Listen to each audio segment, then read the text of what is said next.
Friendship Center 3 years ago ran through a really tough spot where funding was had been cut, and our services unfortunately had to be cut as well. And we went through about a year where things were very difficult.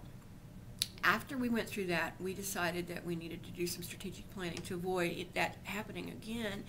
And one of the things that we wanted to do was to do an organizational review, which involved looking at our mission statement, at our vision statement, as well as at our staffing structure. Our ESH volunteer came in and helped us through that entire process. It involved having the volunteer come in and interview, do individual interviews with about, I want to say 9 staff.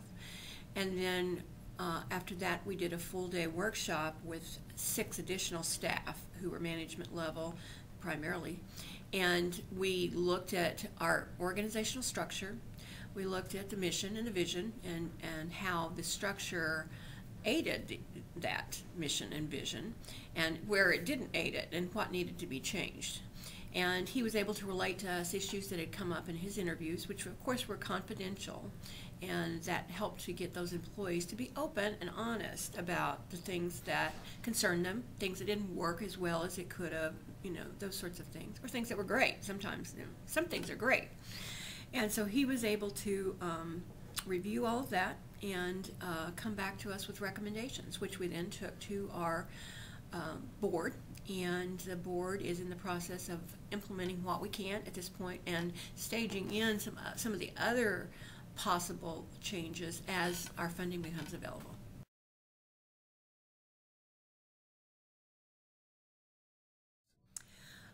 You know, sometimes it's hard to quantify, you know, how changes impact, especially when you're looking at making changes at, for instance, on a staffing level. But once again, if you're mission focused, then and you're looking at changing your structure, then you're looking at making the structure of the organization work better to meet its mission, and ultimately that does benefit your clients. And as an example, we were looking at the structure of some of our staffing in one of our locations, and it just doesn't work as well as it really should for lots of different reasons. But he was able to make some recommendations that we'll be able to implement in this coming budget year, I hope, that will make it better for those staff, but also it will make it easier for us to meet the needs of the clients in that location. We'll just do in the future. Well, the heart of the organization is the mission.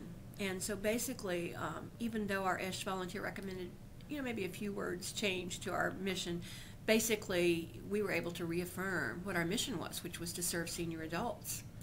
And so once you really focus in on your mission and remember what you're here for, it makes it a whole lot easier to make some of those decisions that might be hard in terms of making changes in the organizational structure or in the chart, the org chart, or who reports to who, and that sort of thing. So he was able to get us very focused on our mission and then make the recommendations. He had the opportunity to hear people, you know, privately and hear their concerns where there was no fear of retribution and relate those back to us in an aggregate form so that, you know, he didn't have to tell us who said them or anything like that. And it was very confidential.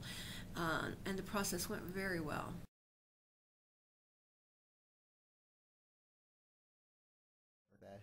I've recommended ESH to a lot of nonprofits.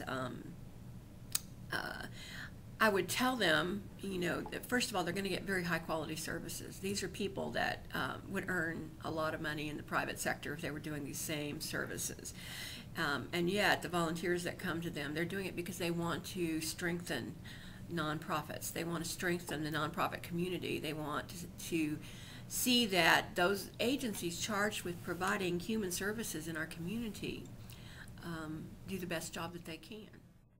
I think they provide a variety of services, all the way from one-on-one mentoring, which I want to participate in at some point, to, you know, just going to one of their workshops and everything in between, where they have consultants that come to you for different reasons.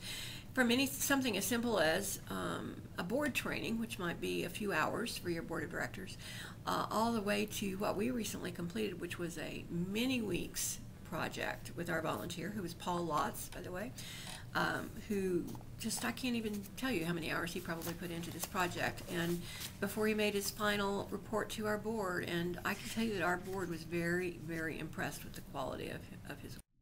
Um, the thing about ESH is not only do they come in and provide their knowledge and their wisdom for you, but they also put it together for you. I mean, they write the reports, they write the recommendations, they create the PowerPoint slides. They don't ask the staff at the nonprofit to do all of those behind the scenes kinds of things. They do it for you. They present you with an entire package that you would pay a private organization who does planning probably $20,000. So it's quite a bargain.